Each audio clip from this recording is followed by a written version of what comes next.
Hi అండి, అందరికీ నమస్కారం. గుర్రం పాపిరెడ్డి సినిమా 19th రిలీజ్ అవుతుంది. ఈ మధ్య సినిమా రిలీజ్ అవ్వాలంటే సినిమా హిట్ అవ్వాలంటే ట్రెండ్ అవ్వాలంటే మీమ్స్ రావాలి. ఆ మీమ్స్ రావాలంటే మీమ్ గాడ్ బ్లెస్సింగ్స్ ఉండాలి. ఆ బ్లెస్సింగ్ తీసుకోవడం కోసమే ఈరోజు మీమ్ గాడ్ దగ్గరికి వచ్చాం. సార్ బ్లెస్ చేయండి సార్. చెప్పండి సార్, మీరు చాలా కథలు వింటూ ఉంటారు కదా సార్. పర్టికులర్లీ గుర్రం పాపిరెడ్డి సినిమాని ఓకే చేయడానికి రీజన్ ఏంటి సార్? గుర్రం పాపిరెడ్డి సినిమాలో నాకు చాలా ఎక్స్క్లూజివ్ క్యారెక్టర్. అంటే ఈ క్యారెక్టర్స్ అన్నిటితో ఆడుకునే క్యారెక్టరు కొంచెం దాన్ని ఏమంటారు, మెయిన్ క్యారెక్టర్ లాంటిది ఆల్మోస్ట్. అది దో హీరో హీరోయిన్ వాళ్ళు ఉన్న కామెడీ సెటప్ అంతా ఉన్నా కూడా డైరెక్టర్ నాకు స్టోరీ చెప్పినప్పుడు there is something new, there is novelty in this film అని యాక్సెప్ట్ చేద్దాం అనిపించింది. ఊరికి అలా చెప్తున్నాను కానీ సినిమా కూడా చేస్తాం కదా. నువ్వు సినిమాలో కదా విలన్వి? ఈ సినిమా కదా అసలు జనరల్గా సినిమాల్లో విలన్ క్యారెక్టర్స్ చేస్తాను. ఇక్కడ ఫ్రీగా ఉండొచ్చు, పెద్ద ప్రాబ్లం లేదు. అలా ఉండాలి. ఇప్పుడు ఏదో మర్డర్ చేసి వచ్చిన వాళ్ళగా రైట్. ఎందుకంటే జీవన్ నాకు బాగా తెలుసు కాబట్టి తన మీద కొంచెం జోక్ చేస్తుంటాను. You are known as the the king of comedy atla anochu, and you have made so many crores of people laugh over the years. They not just like specific to our language but like everywhere all over the world, right? Ante who is that one person who makes you laugh the most? అదే ఉంటుందండి. పర్టికులర్గా ఇలా చేస్తే మనం కూడా నవ్వచ్చు అనేది ఇది. There is లాఫ్కు ఉన్నటువంటి పెద్ద advantage as well as disadvantage ఏంటంటే, మనం సినిమా చూస్తున్నాం అనుకోండి, సినిమా చూస్తున్నప్పుడు నవ్వొచ్చినప్పుడు ఆపుకొని ఇంటికి వెళ్ళి నవ్వలేం. ఇక్కడే నవ్వాలి, స్పాంటేనియస్గా నవ్వాలి. That shows the standard of comedy, the potentiality of the comedy. అక్కడ చూస్తున్నా కానీ భలే నవ్వొచ్చిందిరా అని. అదే మీరు ఫైట్స్ కానీ లేకపోతే రొమాన్స్ కానీ లేకపోతే ఇంకో క్యారెక్టర్ ఆర్టిస్ట్ కానీ అద్భుతంగా చేశాడనుకోండి, లేకపోతే ఈ సాంగ్స్ ఇవి చేశాడనుకో, ఇంటికి వెళ్ళిన తర్వాత సినిమా చూసి డైనింగ్ టేబుల్లో భోజనం చేసి భలే చేశాడు కదా సాంగ్ అని డిస్కస్ చేసుకోవడానికి ఉంటుంది. Comedy has no scope for that. So మనం ఇంత ఎందుకు సోది చెప్తున్నానంటే, మీరు అడిగిన ప్రశ్నకి ఒక చోట నుంచి మిమ్మల్ని నవ్వించగలిగిన ఎప్పుడు ఎక్కడ నవ్వొచ్చినా నవ్వుతాం. నవ్వటం అనేది very common factor for common human being. I believe in that. కానీ when was the last time that you remember అట్లా మీరు ఏడ్పు వచ్చింది మీకు నవ్వుతూ లేదండి, అంత దారుణంగా ఎప్పుడు ఎప్పుడన్నా పాత టైంలో అన్న ప్రమాణం పూర్తిగా లేదు. నువ్వు మళ్ళీ పాత టైంలో కూడా నన్ను గుర్తు తెచ్చుకోమని 40-50 సంవత్సరాల క్రితం కూడా నవ్వలేదా సార్ అని కాదు. కళ్ళనీళ్ళు వచ్చేంత నవ్వు ఏమో ఐ డోంట్ రిమెంబర్. ఒకళ్ళు నవ్వానేమో తెలియదు. మీకు మీమ్ గాడ్ అని కూడా ఇప్పుడు రాజ్ కుమార్ గారు చెప్పారు కాబట్టి, do you see lot of memes? Do you enjoy watching memes? నాకంటే ఎక్కువ ఆడియన్స్ ఎంజాయ్ చేస్తారు కాబట్టి అది మీమ్స్ నా ఫేస్కి సూట్ అవుతున్నాయో లేకపోతే అలవాటైందో లేకపోతే అందులో స్టఫ్ ఉందో లేదో తెలియదు. But they are enjoying. Brahmanandam, the face of Brahmanandam motto is to make them others laugh.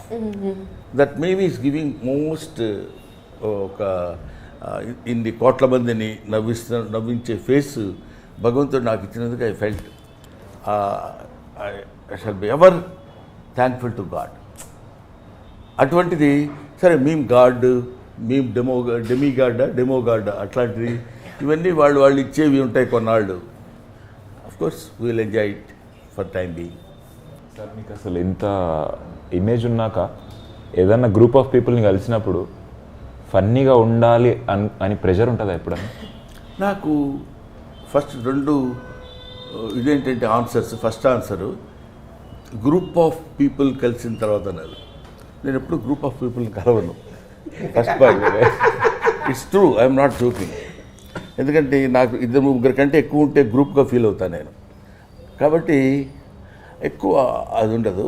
తర్వాత మనం ఇక్కడ ఫన్నీగా ఉండాలి ఇక్కడ అనేది, అదే నేను చెప్పాను, ఫన్నీగా ఉండటం అనేది we cannot get it from out side. That is instinct. ఇప్పుడు అమ్మాయి ఏదో ప్రశ్న, మీరు ఎప్పుడన్నా మీ జీవితంలో రిగ్రెట్ అయ్యి నెలకేసి బాదుకొని కొట్టుకున్నారా అని అడిగినప్పుడు మనం ఇప్పుడు దీనికి మనం ఏం ఆన్సర్ ఇవ్వాలి అని ఉండదు. ఆటోమేటిక్గా అక్కడ ఉన్న సిచ్యువేషన్ బట్టి నవ్వు వస్తుంది, వీల్ ఎంజాయ్ ఇట్.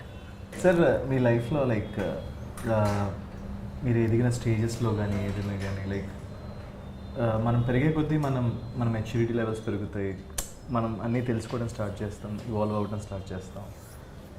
మీ లైఫ్లో ఏదన్నా ఒక బెస్ట్ ఫిలాసఫీ ఉంటుంది కదా సార్, అంటే లైక్ మాకు బాగా యూజ్ అయ్యే ఫిలాసఫీ ఫిలాసఫీ ఏం లేదమ్మా. Life is a game, should play it. Life is a challenge, should meet it. ఎన్నో జరుగుతుంటాయి, అవన్నీ లెక్కలేసుకుంటూ కూర్చుంటే ఇటు వెయిట్ పెరుగుతుంటుంది. ఆఫ్టర్ ఆల్ మనం మ్యాక్సిమం బతికితే పుట్టిన 10 సంవత్సరాల వరకు మనకేం తెలియదు. ఇప్పుడంటే ఒక 5 సంవత్సరాలు బతుకున్నాం. ఆ తర్వాత 70 తర్వాత మనం ఏం ఆలోచించినా ఎవడో లెక్క చేయడు. మధ్యలో మన పీరియడ్ ఎంత, 50 to 60 years. దాన్ని మనం క్యాలిక్యులేట్ చేసుకుంటున్నప్పుడు మనకి ఎన్నో ఫేస్ చేస్తుంటాం. ఎన్ని ఫేస్ చేసినా ఫేస్ చేసిన దానిలో ఉన్న పాజిటివిటీని మనం తీసుకోగలిగితే నన్ కెన్ స్టాప్ అస్. ఎక్కడైనా ఏదో సినిమా ఫెయిల్ అయింది, అబ్బా ఈ సినిమా ఫెయిల్ అయింది, ఎలాగా నెక్స్ట్ ఏంటి. అందుకని మనకు కూడా failures are stepping stones to success. ఇలాంటివన్నీ ఎందుకు పుడతాయంటే మనల్ని మనం ఎంకరేజ్ చేసుకోవడానికి. మన వెనకాల ఎవరు లేరండి, మనకి దీన్ని ఏదో అంటారే ఇండస్ట్రీలో బ్యాకింగ్ ఎవరు లేరు, ప్లాట్ఫామ్ లేదు, ఇట్లాంటి పదాలు కొన్ని ఉంటాయి. ఏం అక్కర్లా, God has given you one platform. You should realise it, you should play in that platform. That's all. You keep on doing. ఇప్పుడు నేనున్నాను, నాకెవరున్నారు వెనక? నాకు నేనే ఉన్నాను వెనక. ఎవరికైనా ధైర్యం వెనకాల ఉందంటే 10 మంది మనుషులు ఉన్నారు, వాళ్ళందరూ నాకు తెలుసు, మినిస్టర్ తెలుసు, లేకపోతే ఇంకొక చీఫ్ మినిస్టర్, ప్రైమ్ మినిస్టర్ తెలుసు. అది కాదు ధైర్యం. నాకు నేనే ఉన్నాను అనుకోవడమే ధైర్యం. If you keep on doing that, ఇంకా నీకు ఇంకొకటి పాయింట్ ఏంటంటే, ఇప్పుడు మీరు అడిగిన దాన్ని బట్టి నీకు నువ్వులా ఉండాలనుకున్నప్పుడు నీకు ఏ ఇబ్బంది ఉండదు. నువ్వు ఇంకొకళ్ళ ఉండాలనుకున్నప్పుడు ఇబ్బంది స్టార్ట్ అయ్యింది. నాకు ప్రమోషన్స్లో అదే ప్రాబ్లం అవుతుంది. లైక్ మనం ఇప్పుడు ఒక ప్రమోషన్స్ నాకు నాలా ఉండాలంటే నేను చాలా తక్కువ మాట్లాడుతాను సార్. బేసిక్ చాలు, ఎక్కువ మాట్లాడమని వాళ్ళు అన్నంత మాత్రాన వాళ్ళ కోసం నువ్వు మాట్లాడితే వాళ్ళ కోసం మాట్లాడుతున్నట్టు ఫేస్లో కూడా తెలిసిపోతుంది. ఎగ్జాక్ట్లీ, వద్దు, అటువంటిప్పుడు వద్దండి, మాట్లాడుకోండి, మాట్లాడకుండా ఉండండి. ఎవరి కోసం మనం చేయడం అంటే, ఇప్పుడు కామెడీ చేయాలన్నా, యాక్టింగ్ చేయాలన్నా ఎవరి కోసం ఎందుకు చేస్తాం? మనలో ఉన్న పెర్ఫార్మెన్స్, మనలో ఉన్న టాలెంట్, అది నువ్వు ఎగ్జిబిట్ చేయాలి అంతే. చేయడానికి ఏమైనా అనుకుంటారేమో, ఆ ఇన్హిబిషన్స్ ఉన్నప్పుడు మనం we cannot do anything. True sir. నాకు అదే ఒక ఫియర్ ఉంటుంది సార్, బవిడ్ హీరో. అది ఫియర్ కాదమ్మా. అంటే ఎవరైనా ఏమైనా అనుకుంటారా, అది ఆ ఫియర్ నిజంగా నీకు ఉంటే మాత్రం దాన్ని వదిలేయి. That is better. True. Fear అసలు మనం when you are doing a right thing in a right manner, you need not feel fear or shy or something like that. If it is right, నువ్వు నీ పని నువ్వు సిన్సియర్గా చేయగలుగుతున్నప్పుడు ఇంకా దాని గురించి నీకు సెకండ్ థాటే ఉంటుంది, ఏమైనా అనుకుంటారేమో అని. Let them. అనుకునేవాళ్ళు ఎలాగ అనుకుంటారు. నా గురించి ఇలా చెడుగా రాశాడండి వాడు అంటాడు. వాడు చెడుగా రాయటం ఏంటి? వాడు రాశాడు, ఆ చెడుని నువ్వు నమ్ముతున్నావు అనుకో. నా గురించి చెడుగా ఎవరో రాస్తే నువ్వు నమ్ముతున్నావంటే నువ్వు నాకు అక్కర్లా. నమ్మకుండా ఉండేవాళ్ళు ఎవరన్నా ఉంటే వాళ్ళు నీకు కావాలి. వాళ్ళు చెడుగా ఫీల్ అయితే ఫీల్ అవ్వాలి నువ్వు. ఆ డివిజన్ నువ్వు చేసుకోగలిగితే దగ్గరికి రాదు. బాధ, ఆలోచన, టెన్షన్, షై, ఏమి లేవు. లోపల ఇవన్నీ పెట్టుకుని మనం తిరుగుతున్నప్పుడు కొంచెం అనీజీగా ఉంటుంది. సార్ మీకు లైఫ్లో మీకు ఈ టాలెంట్ ఉంది వేరే వాళ్ళు నవ్వించగలిగేది అని రియలైజ్ అయిన moment or age? Sincerely I'm telling you Vamsi, swear on my profession, నాకు తెలియదు నేను నవ్విస్తానన్న విషయం కూడా నాకు తెలియదు. మైండ్ ఈజ్ ఏ టిపికల్ కాదు, దాన్ని ఏమనాలి, ఒక రేర్ బర్త్ నాది. నా గురించి నేను ఈ ఏజ్లో నేను తెలుసుకుంది నవ్వించడం కోసం ట్రై చేయటం కానీ ప్రయత్నం చేయటం కానీ, ఓహో నేను బాగా నవ్విస్తానని ఆ రియలైజేషన్ రావడానికి నాకు తెలియదు. బేసిక్గా తెలియదు. చిన్నప్పుడు స్కూల్లో చదువుకుంటాం, ఏదో బ్రహ్మానందం ఉంటే బాగుంటుందా, నవ్వు వస్తుంది అంటారు వాళ్ళు, ఓహోహో అనుకొని మనం నవ్వుకోవడం, మనం మాట్లాడితే వాళ్ళు నవ్వటం. ఆ తర్వాత ఒక ఏజ్ వచ్చిన తర్వాత డిగ్రీ పోస్ట్ గ్రాడ్యుయేషన్ చదివేటప్పుడు ఓహో మనం జోక్ చేస్తే వీళ్ళు నవ్వుతారనమాట, అంటే మనం మాట్లాడేదాన్ని ఈ జోక్ ఉందన్నమాట అనే రియలైజేషన్ రావడం. ఆ తర్వాత కామన్, ఆ తర్వాత ఏదో అదే క్యారీ అవుట్ అవుతూ. మా mother was a very good, అంటే దాని ఏమంటారు, చాలా ఫన్ మోటివేషన్ ఉన్న, తన మదర్ జీన్స్ వచ్చినాయేమో నాకు అనిపిస్తుంది. ఆవిడ చాలా మాట్లాడేటప్పుడు కానీ ఎవరినన్నా చాలా వెటకారం చేస్తూ మాట్లాడుతూ, అది ఎక్కడన్నా వచ్చిందేమో. నవ్వు రావడం అంటే ఎవరినో ఎగదాడి చేయడమే నవ్వు రావడం, లేకపోతే ఏడ్చేవలేరా నీ ఫేసు నువ్వు అన్నాడు అనుకో, కొంచెం హర్టింగ్గా అవతల వాడుకున్నా వీళ్ళందరూ నవ్వుతారు. బేసిక్గా నవ్వు ఎంత గొప్పదో అంత ఇబ్బందికరమైన విషయం. మాస్టర్ వస్తారు క్లాస్లో పాఠం చెప్పడానికి, ఆయన వస్తూ కుర్చీలో కూర్చోడానికి కుర్చీ వెనకాల ఉందని కూర్చోకపోతే గబుక్కున ఎక్కడో కూర్చొని కింద పడ్డాడు అనుకోండి, students are not suppose to laugh కదా, అందరూ నవ్వుతాం ముందు. ఇమ్మీడియట్ రియాక్షన్ ఏంటంటే నవ్వు, ఇన్స్టెంట్ రియాక్షన్ నవ్వు. అది ఎక్కడి నుంచి వస్తుందంటే ఆయన కింద పడితే మనం నవ్వటం ఏంటి, ఆయనే కాదు ఎవడన్నా బాధపడితే మనం నవ్వటం, ఆనందించడం, ఎంటర్టైన్ అవ్వటం, అదే కదా ఇప్పుడు వస్తున్న మీమ్స్ కానీ, లేకపోతే మన గురించి ఎవడో ఏదో సోషల్ మీడియాలో అలా రాశారండి ఇలా రాశారండి, రాసుకొనివ్వండి, లెట్ దెమ్. దాని గురించి మీరు ఎందుకు ఫీల్ అవుతున్నారు, why do take it to heart అనేది నా point. Of course I may be wrong, there is చాలా డిఫరెంట్ పీపుల్ ఉంటే ఉండొచ్చు.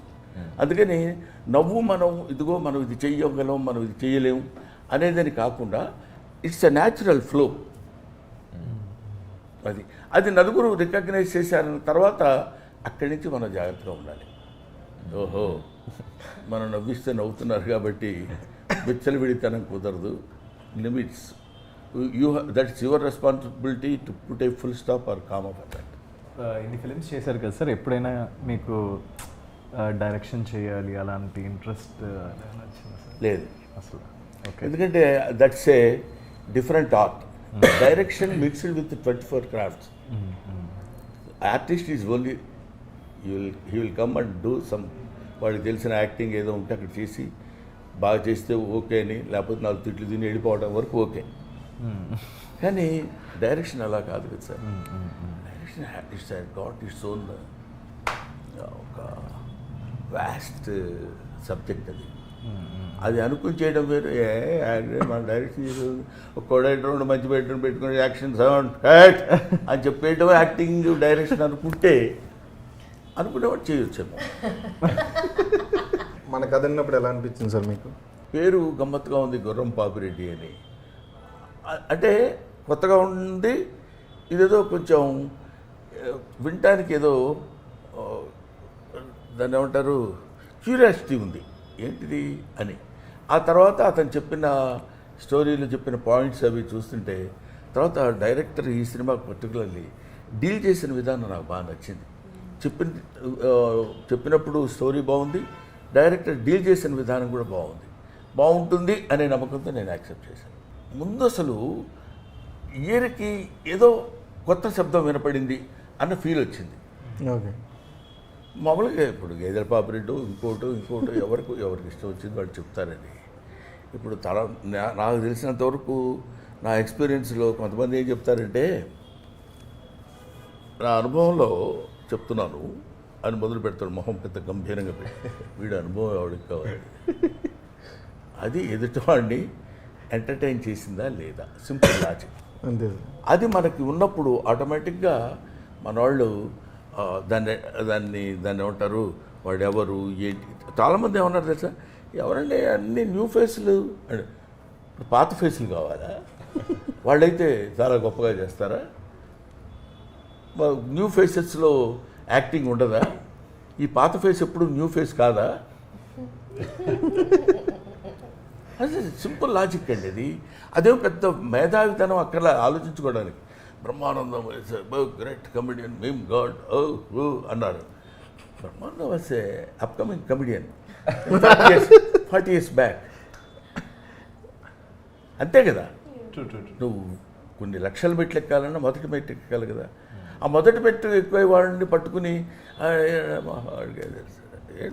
అందులో ఏముంది అసలు, ఎంత డెప్త్ ఉందని ఇటు చూస్తాడు. అక్కడ ఏముంటుంది డెప్త్.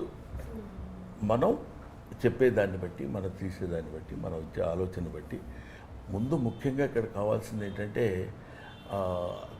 తన మీద తన నమ్మకం. ఇందాక నేను చెప్పాను, ఆ నమ్మకం ఉన్నప్పుడు వెళ్ళిపోవడమే ఎంతవరకు అనేది. అది నాకు గుర్రం పాపిరెడ్డి సినిమాలో డైరెక్టర్ మురళీ మనోహర్ రెడ్డి చేసింది మాత్రం నిజంగా అప్రిషియేట్ చేసే విధంగా ఉంది. కష్టపడ్డాడు. సినిమా స్టార్టింగ్ నుంచి మా అందరికీ పడట్లేదు సార్ ఒకరికొకరు. బేసిక్గా డైరెక్టర్ కథ చెప్పినప్పుడు అయితే కథ అంతా మీరే హీరో అండి అని చెప్పారండి. ఈయనకి చెప్పినప్పుడు అదే చెప్పారంట, ఆయనకి చెప్పినప్పుడు అదే చెప్పారు, అందరికీ అదే చెప్పారు సార్. ఆయన హీరో అని చెప్పి ఉంటారు, హీరోయిన్ అని ఉంటారు. సౌదామిని ఆ హీరోయిన్ సార్.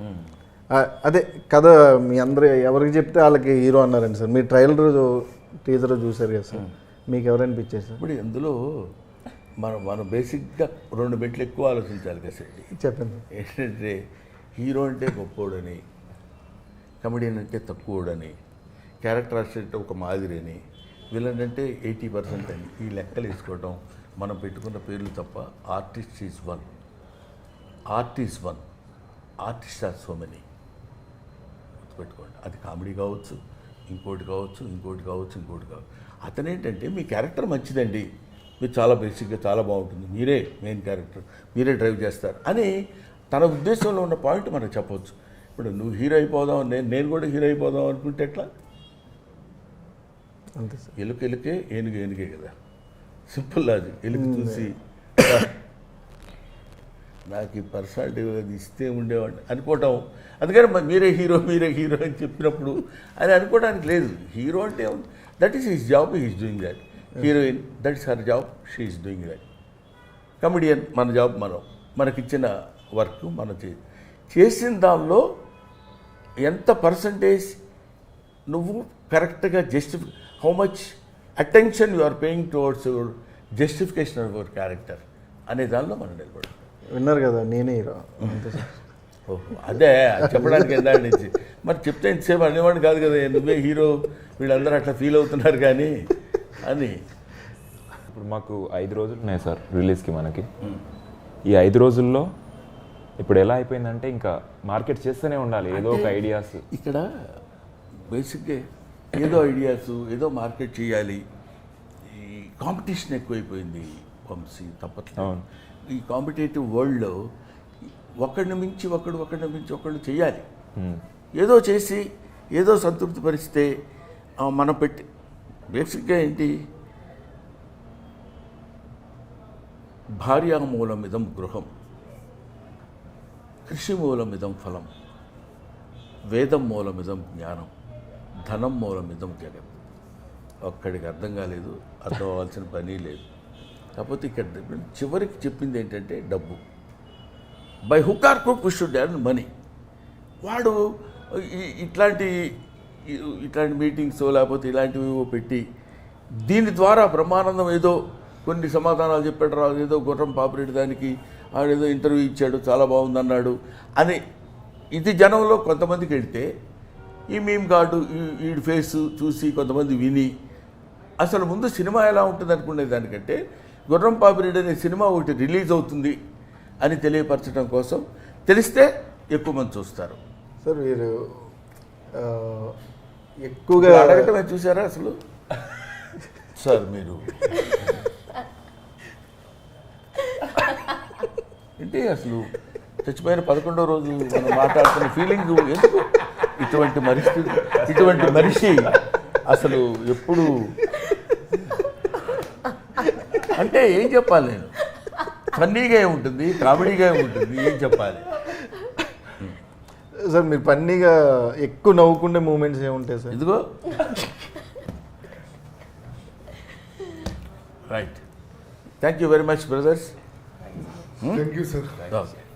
చూసా పాప అతను ఎప్పుడు అయిపోద్దా అన్నట్టు ఇందాక నుంచి అదే మూడ్లో ఉన్నాడు తప్ప మనం ఏదో ఒకటి అడిగి ఇంక వీడి ఆపితే బాగుండు అన్న ఫీలింగ్లో ఉన్నారు. ఏం అడుగుతాం సార్, వీళ్ళు అడిగిన రా టాక్స్లో ఆల్రెడీ మీరు ఆన్సర్లు ఇచ్చేసారు. మనం ఏం అడుగుతాం కొత్తగా?